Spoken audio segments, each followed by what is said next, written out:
ভোটের পর দুর্গাপুরের নতুন বিতর্ক, স্ট্রং রুমের বাইরে তৃণমূলের দাপাদাপি নাকি পাহারা।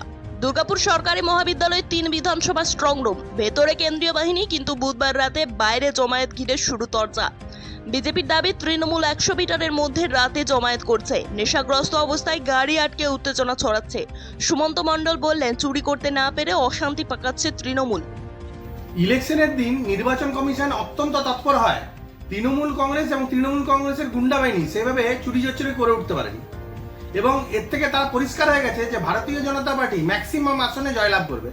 আর তাই তারা একটা নতুন পন্থা নিয়েছে। তারা দুর্গাপুরের গভর্নমেন্ট কলেজ, যেখানে স্ট্রং রুম হয়েছে, যেখানে ইভিএম গুলো রাখা হয়েছে, তার ঠিক বাইরে, ভেতরে তো তারা ঢুকতে পারছে না যেহেতু সেন্ট্রাল সিকিউরিটি ফোর্স রয়েছে।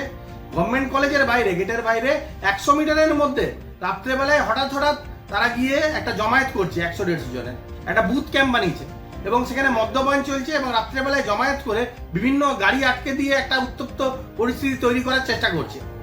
ভারতীয় জনতা পার্টি এই অবৈধ জমায়েতের তীব্র বিরোধিতা জানায়, এবং ইলেকশন কমিশন তথা লোকাল পুলিশ প্রশাসনকে আমরা অনুরোধ জানাবো যে ইমিডিয়েটলি এর বিরুদ্ধে ব্যবস্থা নেওয়ার জন্য। আর তারপরেও তৃণমূল কংগ্রেস যদি ওখানে অবৈধ জমায়েত করতে থাকে, তাহলে ভারতীয় জনতা পার্টি জানে কিভাবে এই অবৈধ জমায়েত আটকাতে হয়, এবং সেটা ভারতীয় জনতা পার্টি আগামী দিন করে দেখাবে। পাল্টা তৃণমূল বলছে অভিযোগ ভিত্তিহীন। উজ্জ্বল মুখোপাধ্যায়ের দাবি, আমাদের কর্মীরা স্ট্রং রুম পাহারা দিচ্ছে, সবার কার্ড আছে, সন্দেহ হলে কমিশনে যাক বিজেপি। সম্পূর্ণ মিথ্যা কথা। প্রথম কথা, যে স্ট্রং রুমের বাইরে তৃণমূল কংগ্রেসের কর্মীরা শুধু না, সব দলেরই যারা আইডেন্টিটি, যাদের কার্ড আছে, তারা স্ট্রং ওই দুর্গাপুর গভর্নমেন্ট কলেজের গেটের মধ্যেই তাদেরকে একটা ট্রেন করে দিয়েছে নির্বাচন কমিশনের পক্ষ থেকে, একটা সিসিটিভি লাগিয়ে দিয়েছে।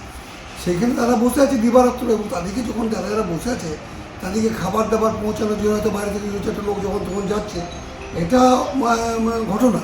কিন্তু তার মানে যেগুলো বিজেপি এলিগেশন করছে, ও সব ফালতু কথাবার্তা। যদি কিছু কোথাও ওদের মনে হয়ে থাকে যেটা ঠিক হচ্ছে না, তাহলে তার জন্য নির্বাচন কমিশন আছে, ও প্রশাসন আছে। এখন তো প্রশাসন, নির্বাচন কমিশন দুটোই তো বিজেপির হাতে। যেহেতু প্রশাসনটা চলছে নির্বাচন কমিশনের কথায়, আর নির্বাচন কমিশন চলছে বিজেপির কথায়, তাহলে গোটাটাই বিজেপির প্লাস রয়েছে। ওদের যদি এইসব ফালতু কথাবার্তা না বলে, যদি মনে হচ্ছে কোনো কাজটা ঠিক হচ্ছে না, সেটা ওরা তো নিশ্চয়ই কমপ্লেন করেছে। তো এসব নিয়ে বলে লাভ নেই। আর স্ট্রং রুমে ব্যালট পাহারা যদি না দেওয়া হয়, তো কখন কি করবে কেনা, এটা তো বিচিত্র জিনিস।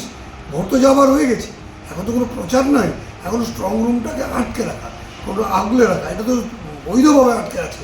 সেখানে যারা আছে তারা বৈধভাবে আইডেন্টি কার্ড সহ আছে। তো এইসব অপপ্রচার, মিথ্যা কথাতে কিছুভাবে আমরা ভুলতে রাজি নই। বিভ্রান্তিকর কথাবার্তা বললেও মানুষও এটাকে নিয়ে কিছু বলবে না। প্রশাসন আছে, তারা প্রশাসনিক স্তরে কাজ করবে, বা আমাদের নির্বাচন কমিশনকে যে ওরা বলেছে, তারাও তো তাদের মতন করে কাজ করবে।